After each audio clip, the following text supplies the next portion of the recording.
Assalamualaikum, salam sejahtera dan selamat menonton Membina Juara. Rancangan di mana kami bersama-sama berkongsi pendapat, pengalaman dan juga tips-tips yang dapat membantu ibu, bapa dan anak-anak kita membina juara dalam diri kita. Saya Sharifah Alea, hello once again.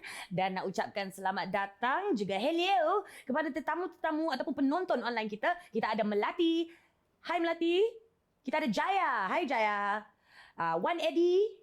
Dan juga Wan Edrol. Hello. Dan saya tu, Lea. No, I'm kidding. Okay. Baiklah. Dalam masa 10 tahun ini, makin kerap kita dengar berita mengenai kes-kes bunuh diri di kalangan remaja. Dan ada kena-mengena pastinya dengan tekanan akademik. Itulah dia topik kita pada hari ini sebahagian daripada siri Remaja Cekal. Okay? Sesuatu yang sangat menyedihkan. Sangat menyedihkan fakta ini. Namun adalah lebih penting bagi kita cuba memahami sebab-musabab yang telah mengakibatkan kita sampai ke tahap ini. Apabila seorang remaja belum sempat penuh suku kehidupan di dunia ni, sudah langsung putus asa dengan hidup. They just give up. How did we get here? Pada tahun 2017, Institute for Public Health ataupun IPH di bawah Kementerian Kesihatan telah menjalankan kajian National Health dan Morbidity Survey ataupun NHMS yang telah mendedahkan data mengejutkan. Antara data, didapati rakyat Malaysia yang masih bersekolah berusia antara 13 dan 17 tahun menghadapi masalah kesihatan mental. 13 dan 17 ya.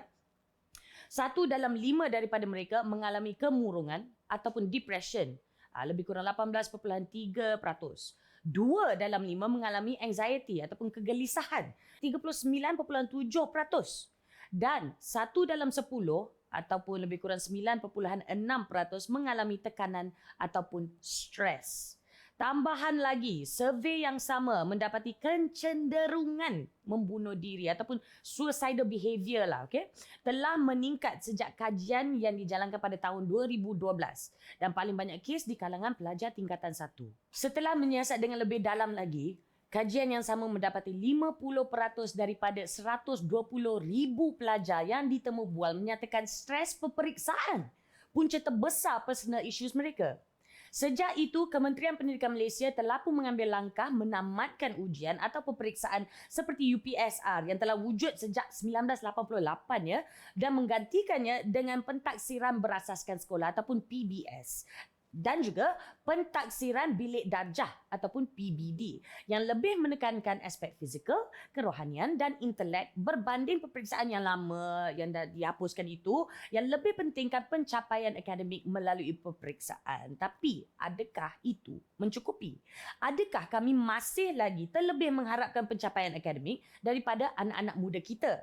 Hari ini untuk bantu kita cari jawapan, cari solution situasi ini, kita ada panel pakar kita, kaunselor berdaftar Dr. Nur Safatul Azdin Abdul Razak. Assalamualaikum Dr. Waalaikumsalam Alia. Terima kasih kerana sudi kembali ke Membina Juara ini. Okeylah, Doktor, ini soalan sebenarnya kalau saya patah balik, saya faham tapi mungkin untuk ibu bapa yang dah terlalu lama meninggalkan zaman itu, kenapa anak muda kita ni tetap merasakan terlalu berat tekanan daripada pelajaran? Pertama sekali adalah kawalan, kurangnya kawalan ini maksud dia ni remaja ini kawalan terhadap diri untuk memenuhi ekspektasi ataupun pengharapan diri dia terhadap sesuatu subjek, sesuatu sesi persekolahan, malah kurangnya juga mengawal ekspektasi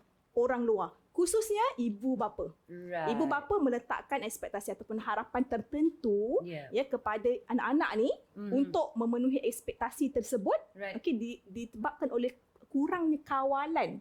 Okey, menyebabkan mereka merasa macam kemudian keluarnya ataupun kita panggil mendorong ya kepada uncertainty ataupun ketidaktentuan. Contoh, bila dah susah nak kawal ekspektasi ataupun memenuhi pengharapan dirinya maupun pengharapan ibu bapa khususnya, dia akan menyebabkan rasa uncertainty tu. Maksudnya ketidaktentuan, boleh ke tak ni, berjaya ke tidak ni. Okay, jadi Alia, tambahan pula, kita dah nampak dah skop ataupun persekolahan ataupun academic struktur akademik yang boleh dikatakan sangat kompleks. kita memang dah sedia maklum exam oriented ataupun kita panggil pembelajaran berasaskan peperiksaan. Maka proses untuk mengejar silibus, mengejar tugas-tugasan yang tertentu menyebabkan remaja ini ataupun individu ataupun orang-orang muda dalam persekolahan maupun di universiti sekalipun Alia, dia struggle ataupun kita panggil sangat bergulumang dengan tuntutan untuk memenuhi silibus maupun tugasan-tugasan untuk memenuhi penilaian dalam kursus-kursus tersebut. Itu adalah satu contoh kenapa remaja ataupun individu anak-anak muda ni terdedah dengan academic pressure untuk memenuhi ekspektasi itu. Also because saya terfikir pula betul juga sebab kalau misal kata kalau kita dah sampai ke tahap universiti lah mungkin ataupun di tahap di mana kita boleh tentukan apa yang kita nak belajar dan kita dengan dari situ kita dah letakkan harapan kita kira macam like get A lah, bajet A je. Bajet.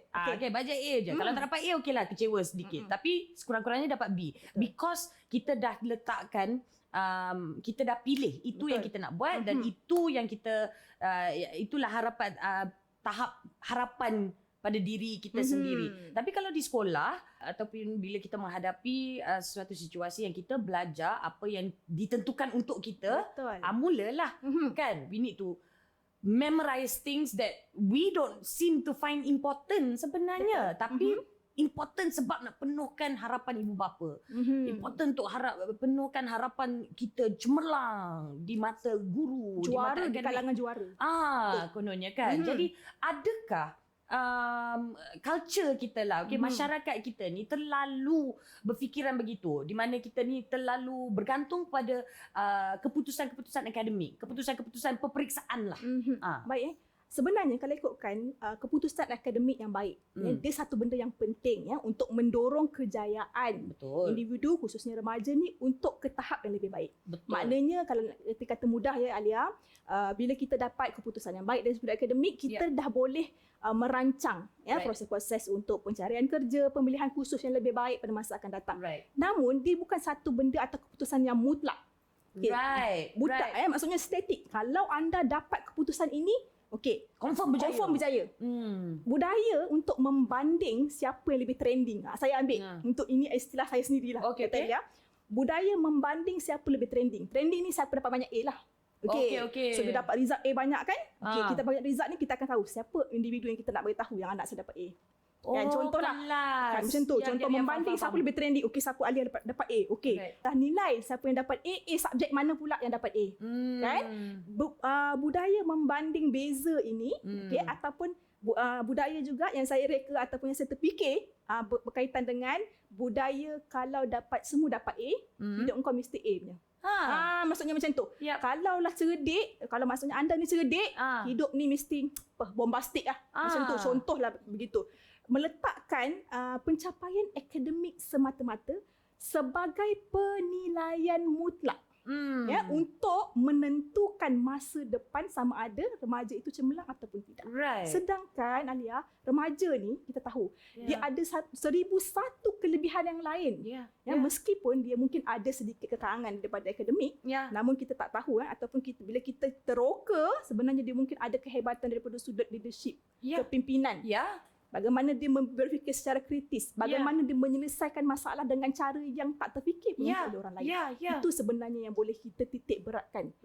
Rather than daripada kita memfokuskan pencapaian akademik yang menjurus dan memomokkan untuk kita menghafal sesuatu benda tu. Satu benda yang macam kalau mungkin kita kalau universiti kadang-kadang kan, kalau mungkin Alia mungkin ada experience atau pengalaman, kadang-kadang kita ni tak dimomokkan dengan nak dapatkan jawapan yang sebiji-sebiji sama dalam buku. Contoh. Maksudnya kita tak mencapahkan kita punya problem skill tu. Kita hanya sekadar ingat. Betul. Memorize.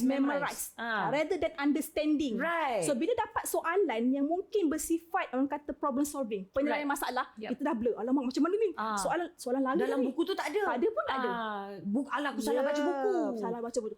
Lecturer salah bagi ni, cikgu salah bagi ni, spot soalan tak betul. Contoh begitu. Padahal subjek itu mestilah ada 1000 buku kan. Takkan nak baca 1000. Betul. Itu kata-katakan budaya sekarang ini yang melihat bahawa kecemerlangan akademik, banyak A berapa yang skor tinggi-tinggi tu, menyebabkan dia merupakan satu penilaian mutlak saya kata budaya tu yang melihat bahawa sehingga kan pencapaian akademik ni dah mula menutup pencapaian-pencapaian lain.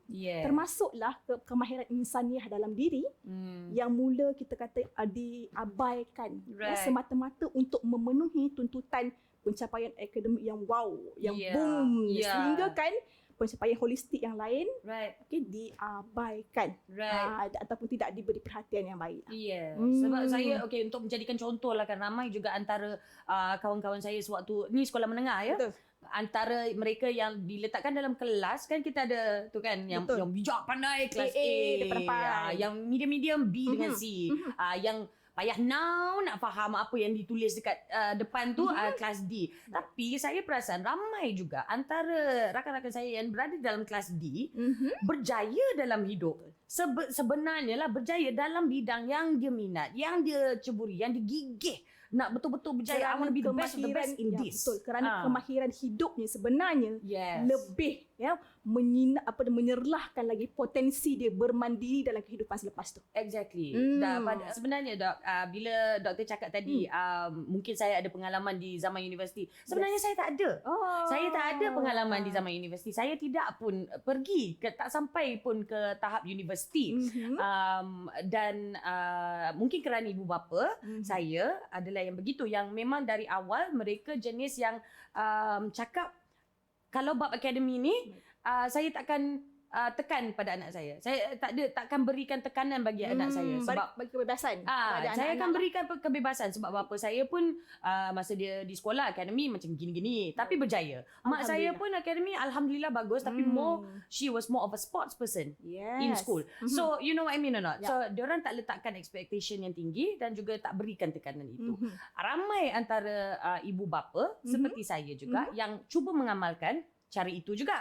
Akan tetapi, adakah itu sekadar bercakap? Tapi pada masa yang sama, sebenarnya tetap beri tekanan itu pada anak-anak kita. Ada ke? Okey, bila kita tengok senario kehidupan dalam kekeluargaan lah, contoh ibu bapa kan, kadang-kadang ibu bapa ni, dia mungkin dalam ketidaksedaran, contoh dia ada satu kita panggil line, satu aras. Di mana kita boleh mengatakan bahawa ada wujud caring atau kita panggil prihatin, rasa concern kepada anak daripada ibu bapa. Okay? So ibu bapa ni mesti kata hak saya untuk memastikan anak saya mendapat pendidikan yang terbaik. Okay? Apa sahaja yang baik-baiklah untuk tujuan ataupun kemaslahatan hidup dia. Alright? Kecemerlangan hidup dia. Jadi pada aras itu, pada mulanya, mungkin pada aras itu dia mengatakan bahawa ini the best for you lah. Contohnya kita rasa macam kalau you tak dapat A dekat dalam subjek ni, macam mana kita nak meneruskan legacy ni, nak dapatkan keluarga yang ada salah seorang pun doktor pun, jadilah contoh bagi begitu sebab dia merasakan bahawa anak ni mungkin ada harapan untuk menjadi star dalam keluarga maupun di sekolah dan sebagainya. Baik, pada permulaan ekspektasi itu mungkin menjadi satu benda yang kita panggil concern ataupun benda-benda yang boleh diberi perhatian. Tetapi apabila sentiasa dimomokkan, contoh bila dia tak memenuhi ekspektasi tersebut, mungkin dapat sekadar A- ataupun dia dapat A tapi A 80. Sedangkan parent dia kata nak jadi doktor A ni kena 90 alias 90 baru boleh dapat jadi. Kalau kita tak dapat doktor gigi je, mami tak nak, mami nak dapat doktor yang doktor pure punya doktor. Sejen contoh begitu. So mungkin ekspektasi tersebut lama kelamaan pada permulaan yang nak menjadi caring tu terlebih kepada over caring dan akan membentuk satu kita panggil obses. So obses inilah yang akan memberi kepada pembentukan stres. From obses to stress. Itu right. So kita kena sebagai ibu bapa kita pun kena peka jugalah kan. Jangan kita mulakan dengan it's fine, do it the best you can. Tapi like your best can be better. Your best can be better and better. Okay. Macam mana pula kalau dengan anak-anak remaja yang tanpa tekanan daripada ibu bapa, tapi mereka sendiri rasa macam I need to be the best of the best. I need to hafal 10 buku ni.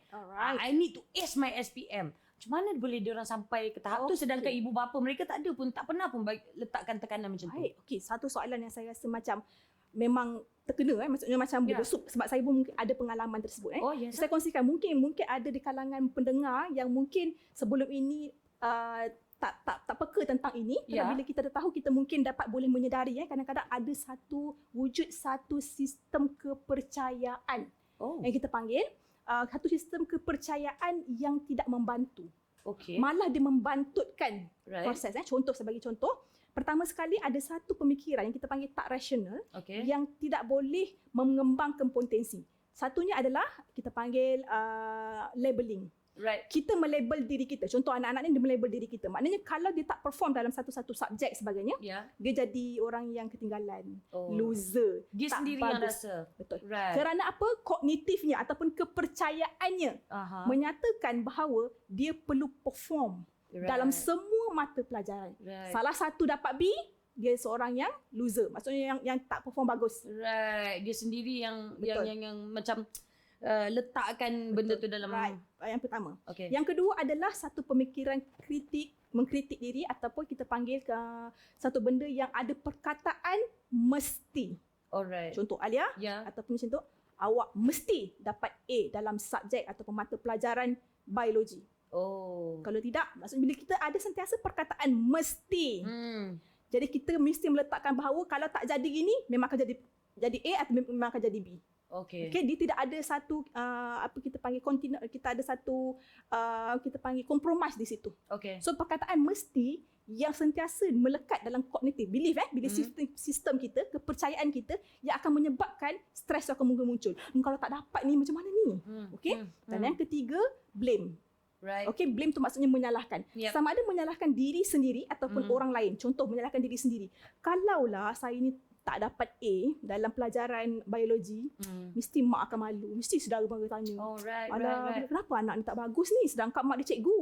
Mesti Yeah. anak dia pandai. Yeah. Betul? Mesti anak dia bijak dalam pelajaran. Right, Dapat right. straight A. Yeah. Kalaulah aku tak dapat, adakah macam mana perasaan parents, Yeah. macam mana perasaan Yeah. mak ayah mesti dia malu. Mesti dia rasa macam tak gunalah jadi cikgu asal anak pun tak perform. Ya. Begitu. Okay. Kepercayaan inilah kita panggil irrational belief. Kepercayaan yang tidak rasional, Okay. yang tak membantu. Okay, saya ada soalan mengenai kepercayaan yang sedikit rasional. Mungkin seorang anak itu merasakan yang dialah satu-satunya harapan keluarganya akan keluar daripada belenggu yang tidak seberapa ideal lah. Baik. Okay, mungkin tidak seberapa bukan orang yang berada, Baik. orang yang susah mungkin. Dan dia rasa inilah satu-satunya aku boleh keluar daripada belenggu ini, aku boleh bawa keluarga aku keluar daripada belenggu ini.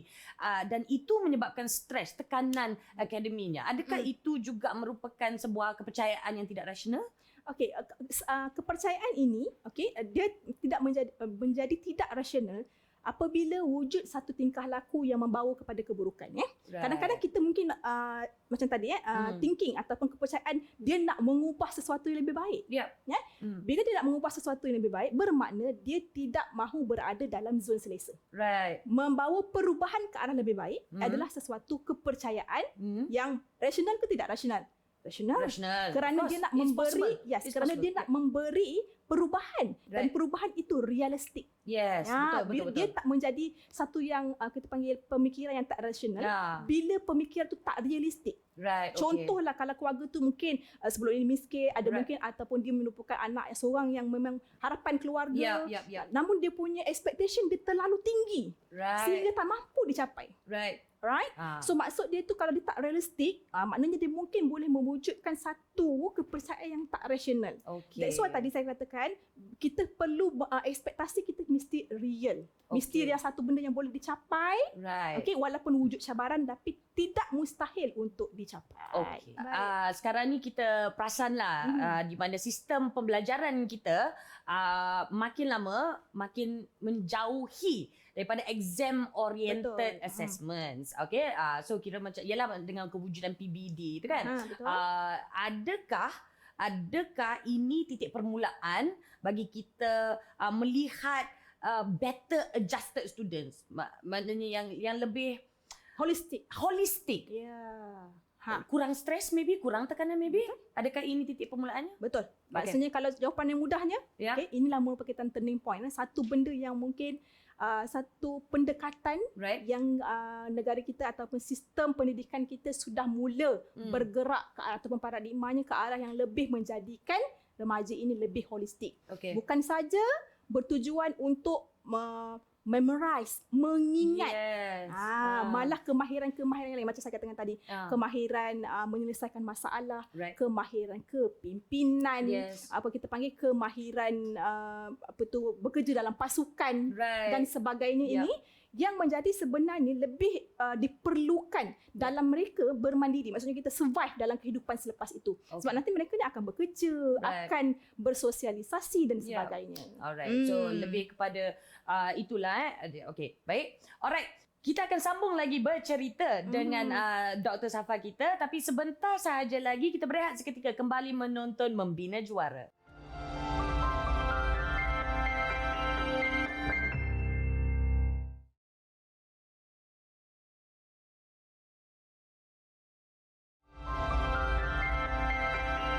Selamat kembali menonton Membina Juara. Topik pada hari ini sebahagian daripada siri remaja cekal kita. Okay? Topiknya tekanan akademik. Okay, Dr. Safa, saya nak tanya. Bila kita cerita pasal tekanan akademik dan sebagainya, saya teringat perkataan burnout.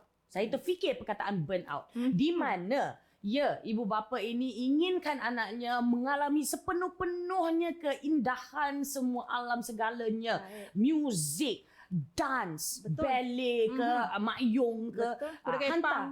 kuda kepang ada. Ada. Kompang. Betul. Kompang. Yes, every form of it, okay? Macam-macam program, kursus, Yes. kursus menulis, kursus mendengar, Melukis. kursus melukis, semuanya. Lepas tu lepas 1 minggu tu penuh dengan segala kursus, dengan kelas, sukan lagi, Tumbuk tu apa tumbuk tu? track lah, lari lah, bola lah, taekwondo lagi, astaghfirullahalazim. Ya. Habis minggu tu anak dia dah flat. Betul. Every Saturday, Sunday patutnya anak dia enjoy, tak anak dia tidur sebab dah tak larat dah. Sepanjang minggu tu ada je aktiviti. So, adakah itu sesuatu yang membahayakan daripada ibu bapa? I mean like, are we too overzealous? Like macam excited sangat kita nak bagi ni semua kepada anak-anak kita. Saya percaya setiap ibu bapa ni menginginkan Yes. anak-anak yang serba boleh. Yes. Bila kita sebut serba boleh ni bukan saja akademik, Alia. Ya. Co-curriculum daripada muzik, sukan, Ya.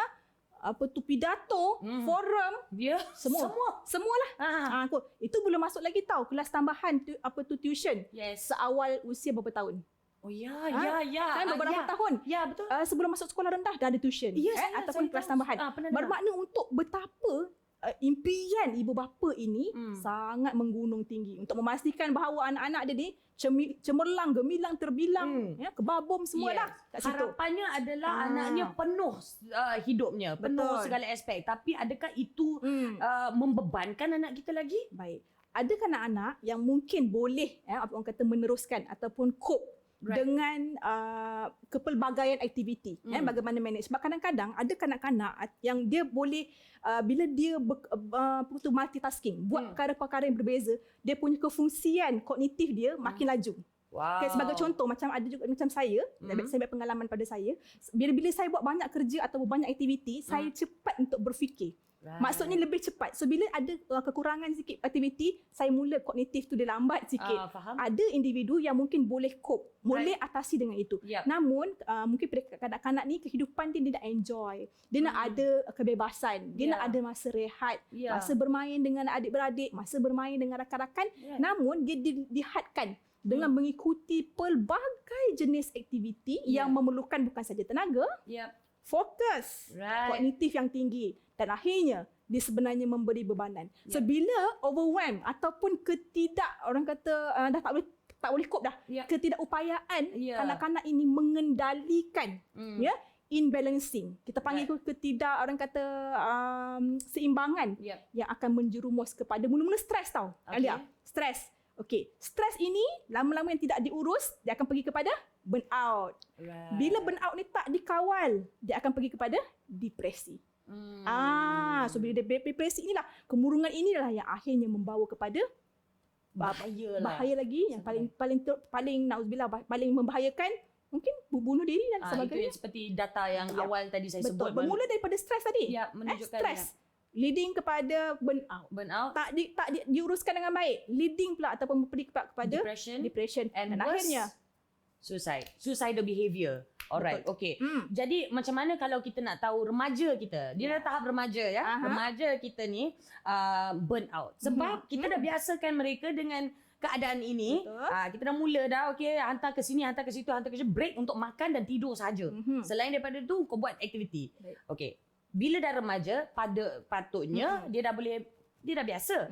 Tapi itulah zaman di mana mereka akan betul-betul merasakan burnout. How do we as ibu bapa, macam mana kita nak kena pasti sama ada anak kita dah terjerumus dan dah makin dekat dengan burnout tu. Okey, baik. So bila kita nampak tadi saya katakan tadi yang mula-mula kita stres kan? Stres tu kita mungkin rasa emosi menzahirkan secara emosi je. Kita rasa mungkin tak selesa dengan keadaan itu. Sebab stres ini dia ada dua. Dia boleh membawa kepada satu paradigma yang lebih baik.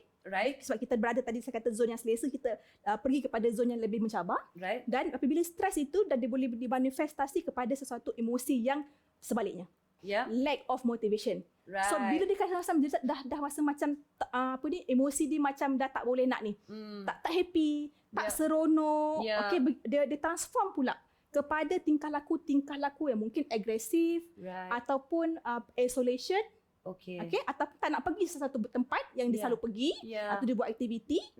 Ada kes-kes juga Alia, kadang-kadang satu benda yang mungkin bukan kanak-kanak remaja, kadang-kadang kanak-kanak dah ada certain case, kencing malam juga mula boleh menjadi satu sign, satu tanda ya, kerana dia mungkin bila kerap kencing malam, kes yang menunjukkan bahawa kajian-kajian menunjukkan merupakan simptom burnout. So hati-hati. Kadang-kadang kan bila apa terkencing aja kan, bukan pun dikencing mungkin loose ke apa tak.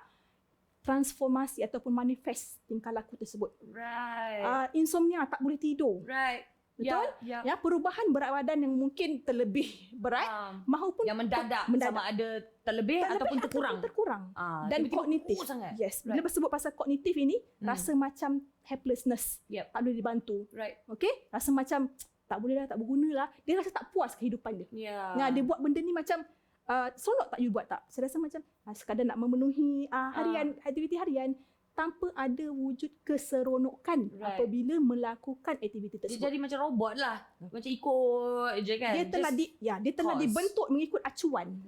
So dia kena ikut acuan tersebut sehingga kan hilang kepuasan tu. Dia tak ada kepuasan, just untuk memenuhi requirement sahaja. Which is actually quite contradictory to niat sebenar ibu bapa, iaitu untuk mereka merasakan setiap aspek dunia ini yang indah. Jadi kalau kita nampak anak kita dah sampai ke tahap nak burn out ni, okay? Dan kita tahu mereka, dan kita dah nampak, kita dah tahu apa yang patut kita lakukan untuk membantu mereka tidak sampai ke tahap burn out betul-betul ataupun sampai ke tahap depression. Okey, berkenaan dengan kita panggil early intervention ataupun intervensi awal Okey, pertama sekali yang kita kena tahu tips dia ni, maksudnya bila kita tidak boleh mengabaikan simptom So kadang-kadang kita dah nampak dah mungkin simptom-simptom anak tu dah mungkin kita dah mula kelihatan. Jangan abaikan simptom-simptom tersebut. Kemungkinan bila berlakunya pengabaian simptom dia akan membawa kepada rawatan yang mungkin dah terlambat. Dia burnout ni satu benda yang kita panggil yang boleh dirawat. Dan dia memerlukan masa lah untuk rawatan, sama ada sebulan, 2 bulan dan tempoh-tempoh yang tertentu. Okey, baik. So bila anda kata ibu bapa dah mula merasakan bahawa anak mereka ni ada sedikit-sedikit simptom ataupun tanda-tanda, jangan abaikan. Right? So bila kita dah tahu, ibu bapa dah pasti ni. So seek for help ataupun cari bantuan. Bantuan ini bukan sekadar dalam keluarga. Dia boleh merangkumi sehingga luar daripada keluarga, environment, persekitaran. So bantuan ini daripada mana? Dia boleh pada pihak sekolah pun boleh, daripada pihak community, malah menerima bantuan daripada professional helper. Kita panggil profession membantu yang boleh menguruskan atau mengurangkan simptom burnout ini, menguruskan burnout dengan baik. Macam mana pula dengan ibu bapa yang masih tekankan saya membesar ni, saya cukup tak suka perkataan it's just a phase.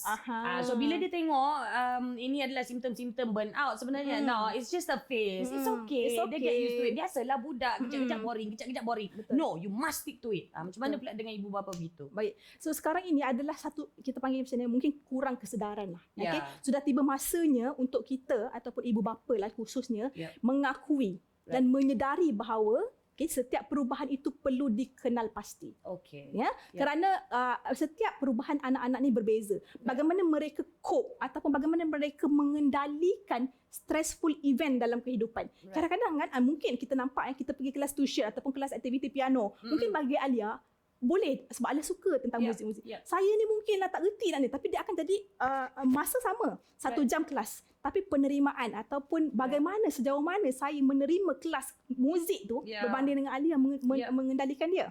So setiap individu dia berbeza. Berbeza cara dia mengendalikan tekanan. Inilah yang perlu diakui oleh ibu bapa.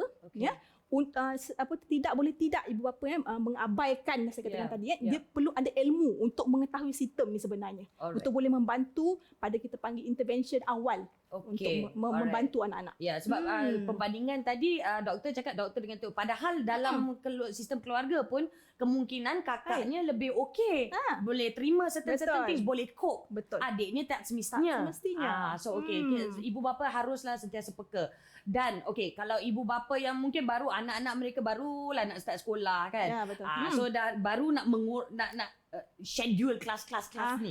Apakah agaknya cara yang terbaik sebagai ibu bapa untuk bantu anak-anak kita maintain balance dan balance yang sihat ya antara pelajaran, pendidikan dan juga interest lain sukan ke, tarian ke, menyanyian ke, muzik ke. Okey, saya sebenarnya suka macam ni Alia. Saya suka mudahkan dalam sudut akronim saya letak parent. Ibu bapa parent Parents, P A R T. Ya, betul. Sebab mudah sikit. Love it. Yes. P Alright. Prioritize, utamakan. So kita kena tengok kat mana keutamaan anak-anak pada ketika itu. Right. Belajar. Hobi-hobi yang lain. So beri keutamaan kepada keperluan yang mendesak ketika itu. Supaya anak ni dia ada tahu fokus dia. So tak payahlah fokus kepada keseronokan kan sehingga mengabaikan aspek pelajaran. So prioritas, beri keutamaan kan, prioritas. Adjust atau sesuaikan mengikut kemampuan.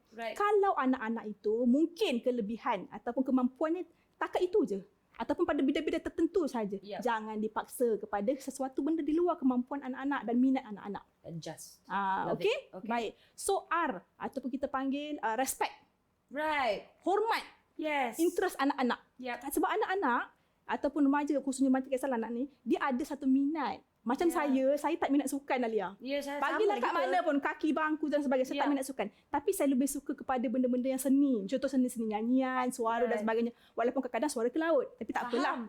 Tapi kita minat ada. So maknanya kita punya respect, rasa hormat kepada sesuatu kelebihan anak-anak itu. Kan? E, encourage, galakkan. Sudah mengetahui bahawa kelebihan anak-anak itu, kita encourage dia supaya dia lebih maju. And nature. Nature and nurture. Dan kita negotiate, pertimbangkan. Alia, you suka apa? Bila kita pertimbangkan tak, ada tak baik buruk tentang ini apa dan sebagainya. Dan apa lagi?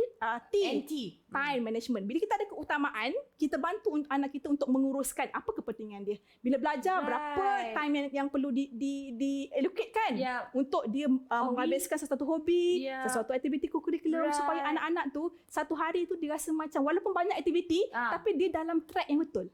Dan mencukupi. Jangan terlebih. Ya, betul. Jangan terlebih, jangan terkurang, cukup untuk anak itu. Betul. Yang akan mula dengan P itu, which is prioritize. I love it. Suka-suka betul akronim Dr. Safa ni. Kita akan kembali lagi sebentar saja lagi dengan soalan-soalan daripada penonton online kita. Jadi jangan ke mana-mana bersama Membina Juara.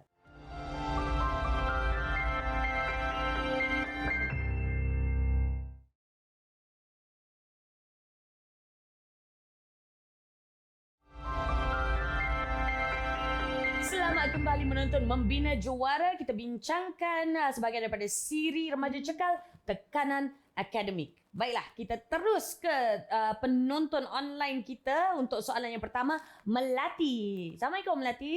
Waalaikumsalam. Ramai pelajar zaman sekarang yang tentukan nilai diri mereka berdasarkan keputusan akademik semata-mata.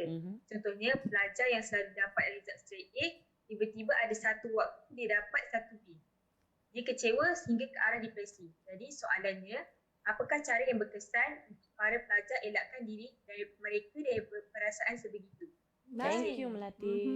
So, terima kasih Melati. Cantik namanya. Bunga Melati. Ya. Baik, berkenaan dengan pelajar, dia memang sentiasa excellent. Right. Selalu dapat A, tiba-tiba satu ketika tu dia dapat B. Okay? So macam bagaimana kita nak elakkan pelajar ni daripada perasaan begitu. So boleh saya rumuskan kat sini, lower your expectation down. Turunkan ekspektasi anda, ya, maksudnya jika mungkin ekspektasi anda ini dalam kehidupan nak jadi individu yang sentiasa excellent, sentiasa A je. Yeah. Bila kita sentuhkan tadi pasal MAS, maksudnya saya mesti dapat A dalam semua mata pelajaran. Right. Jika anda meletakkan ekspektasi yang begitu, mutlak, statik, tanpa ada pengurangan ataupun adjustment, penyesuaian, maka dia akan mudah terdedah kepada kekecewaan dan depresi.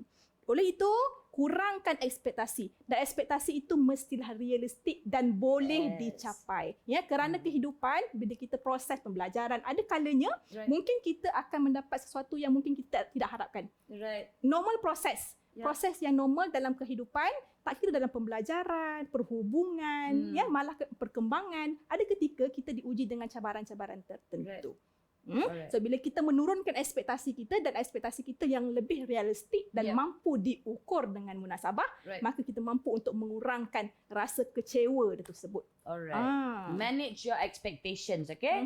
Alright. Dan juga kadang-kadang gagal itu adalah sangat bagus. Betul. Bagi ini adalah dari pengalaman diri saya sendiri, ya.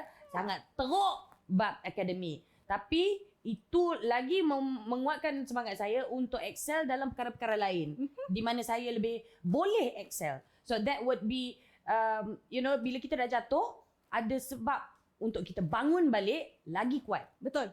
Okay. Soalan yang seterusnya daripada Jaya. Hai Jaya.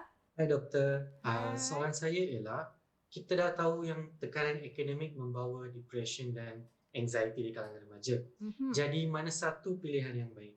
Kita mengimbangi tekanan akademik dengan aktiviti riadah atau kurikulum yang seronok, ataupun kita kurangkan tekanan akademik dengan secara langsungnya kurangkan stres. Okay. Wow, that's clever. Do you balance it out or do you cut it out completely? Okay. Terima kasih. Jaya, soalan tu sangat-sangat sebenarnya dia problem solving sebenarnya soalan ni. Ya, okey, menjawab Bina bagaimana nak jawab ni. Bagus. Sebenarnya kalau dalam soalan kalian perasan kalau dalam soalan Jaya tadi, okey, bagaimana nak mengimbangi apa kita panggil akademik dengan keseronokan dengan kita kurangkan tekanan. Sebenarnya keseronokan itu merupakan salah satu untuk cara kita mengurangkan tekanan melalui proses untuk kita mendapatkan keseronokan. Keseronokan ni bukan kita pergi cucuk langit zumba-zumba tu bukan. Bukan. Maksudnya kita melakukan aktiviti riadah yang boleh mengurangkan kita punya rasa tekanan kita. Exactly. Sebab bila kita dah tahu apa aspek yang boleh mengurangkan tekanan, kita tahu pembelajaran yang menyebabkan kita ni rasa tertekan. Ataupun perhubungan yang menyebabkan kita rasa tertekan. Rakan sebaya menyebabkan kita rasa tertekan. Bila kita dah kenal pasti apa punca yang menyebabkan kita rasa tertekan, kita boleh mengatur strategi untuk mengurangkan tekanan. Salah satunya daripada tadi mencari keseronokan tadi. Keseronokan yang boleh kita rasa mengimbangkan. Betul. Nak sebut tadi mengimbangi rasa kita panggil kebimbangan akademik tersebut. Ya, melalui hobi, menggunakan hobi, bersukan dan sebagainya. Okay. Alright. Thank you Jaya. Soalan itu dan harap itu dapat sedikit sebanyak membantu Jaya juga. Actually your question already menunjukkan yang bahawa Jaya ini dah boleh prioritize sendiri sebenarnya kan. Betul. Yang di mana perlu imbangan yang perlu diimbangkan dan di mana yang perlu dikurangkan. So well done. Alright, kita akan berehat seketika. Ada lagi soalan daripada penonton online kita sebentar sahaja lagi. Jangan ke mana-mana. Terus bersama Membina Juara.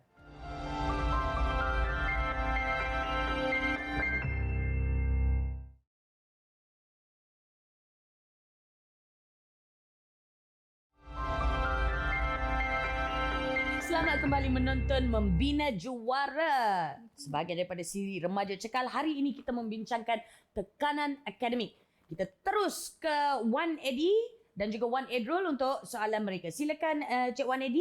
Assalamualaikum. Hai doktor. Soalan saya, adakah tekanan akademik diperlukan untuk memastikan pelajar berjaya dalam pelajaran mereka? Spoken like a Okay. true father. Adakah diperlukan tekanan tu sebenarnya? Okey, terima kasih pertama sekali kepada Cik Wan tadi di atas soalan. Sebenarnya tekanan sangat perlu. Ya, okay. tidak kisah tekanan akademik ataupun apa bentuk tekanan, dia diperlukan untuk kita panggil booster our momentum. Right. Bila kita berada pada takat yang sama, contoh hari-hari kita rasa selesa, mungkin silibus pembelajaran tu rasa sama je, tugasan sama je. Satu hari mungkin pensyarah atau cikgu bagi tugasan yang lebih sikit. Right. So kita akan rasa alamak, kan? Kita rasa macam boleh buat ke tidak. So dia akan meningkatkan keupayaan kita untuk fikir dengan lebih mendalam, untuk mungkin bekerja dengan lebih rajin, ataupun berfikir dengan lebih kritis untuk buat. Dan semua tekanan-tekanan itu sangat diperlukan untuk kita pastikan bahawa kita punya journey ataupun perjalanan kita tidak berada pada kita panggil tahap yang sama. So umpama macam statik. Betul, tanah statik. Macam contohlah analoginya kanak-kanak daripada dia berjalan sampai daripada dia lahir sampai dia berlari dan sebagainya, ada sahaja cabaran, tekanan yang diberikan. Mengharap tekanan macam gini dan sebagainya. Itu juga dengan tekanan akademik assignment yang mungkin bertambah, tahap kesukaran, mungkin beban tugas yang mungkin lebih bertambah pula lagi dengan bilangan akademik silibus yang perlu dikejar, subjek-subjek yang lebih kompleks. Betul. Dan dia sangat diperlukan untuk kita pastikan bahawa pelajar ini mampu mencabar dirinya untuk jadi lebih baik. Tapi tahap tekanan itu perlu diurus dengan baik. Okey, baik. Alright. Wan Idrul pula, silakan.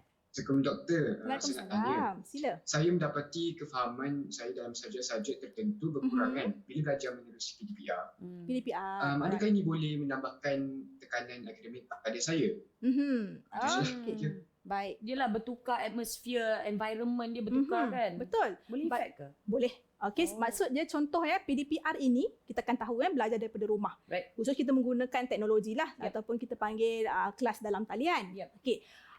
Sebagai contoh, pelajar macam kita ni ada satu jenis pembelajaran ataupun learning style yang kita sukai untuk kita lebih memahami. Sebagai contoh, kita ada 3 jenis, VAK, visual, auditory dan juga kinestetik. Okay. Ada individu yang kalau dengar dia dah boleh faham. Right. Ada individu yang kena jelas visual, nampak gambar raja kan, baru dia boleh faham. Right. Dan ada dia memerlukan pergerakan. Dia perlu bergerak, dia perlu buat sesuatu benda untuk dia lebih memahami. Dia punya muscle memory itu lebih kuat. Baik.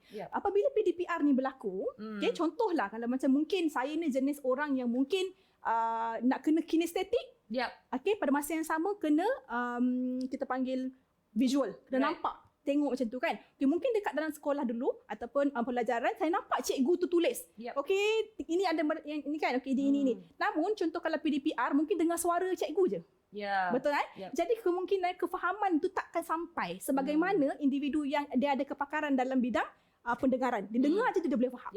Ini akan menimbulkan kita panggil tekanan akademik supaya nak dapatkan kesukaran itu supaya dia tak match. Dia tak kena dengan cara pembelajaran individu. Dia akan boleh menyebabkan sesetengah individu dia akan rasa macam kenapa PDPR tak sama dengan yang kita nampak, sebab dia mungkin akan ada ketidakseimbangan daripada sudut learning process ataupun learning style ataupun jenis pembelajaran individu. Okey, tapi kalau dalam kes-kes yang di mana kami terpaksa begitulah kan, mungkin PDPR ataupun ada yang macam dalam kelas pun dah tak boleh nak fokus. Lebih sesuai PDPR. How is it that we can, ibu bapa boleh macam serba-serbi membantu overcome tekanan akademik? Okey, so kalau ibu bapa, macam saya katakan tadi, ibu bapa sudah tiba masanya ibu bapa ni, dia lebih memahami cara anak-anak ini belajar. Okey. Kadang-kadang setiap individu dia mesti ada cara pembelajaran yang lebih digemari. Right. Betul.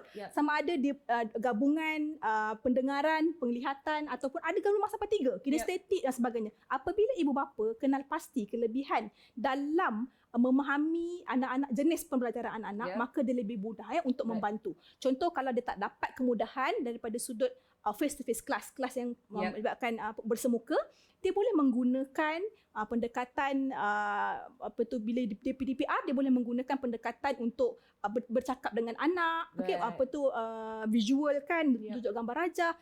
Pertama sekali mesti kena faham dulu cara untuk memahami cara pembelajaran anak-anak supaya informasi tu walaupun sama disampaikan oleh orang, namun dia penerimaan daripada pelajar ni takkan sama, dia berbeza-beza.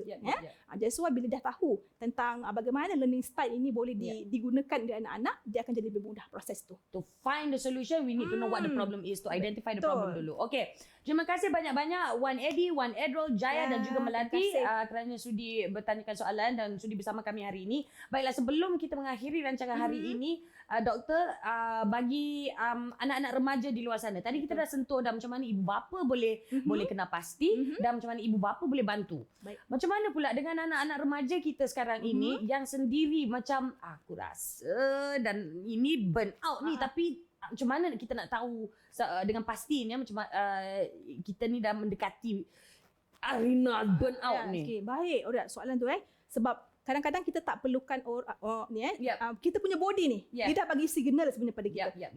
Ting. Akhir Alia dah tak boleh cope. Macam automain. Betul, tak boleh cope. Kadang-kadang mungkin mindset kita, minda kita rasa, betul, awak boleh buat. Tapi badan tidak boleh menerima. Dia tidak boleh berkompromi dengan minda. So bila kita dah kena pasti, bila badan dah mula memberi signal. Signal apa tadi? Maksudnya mungkin low daripada sudut appetite. Kita dah mula rasa tak nak selera makan, nampak pizza pun rasa macam tak naklah makan. Sebelum ni mungkin kita suka pizza tersebut. Kita dah mula rasa tidur-tidur kadang terjaga ataupun tak nak tidur. Bila kita dah mengenal pasti, badan sudah memberi signal kepada kita cepat-cepat cari bantuan. Bila kita dah kenal pasti simptom, dapatkan bantuan dengan memberitahu kepada individu yang rapat dengan kita. Ibu bapa, adik-beradik. Contoh Alia, macam mana ni saya mula merasa ni. Kawan pun akan cakap, apa simptom yang you akan rasa?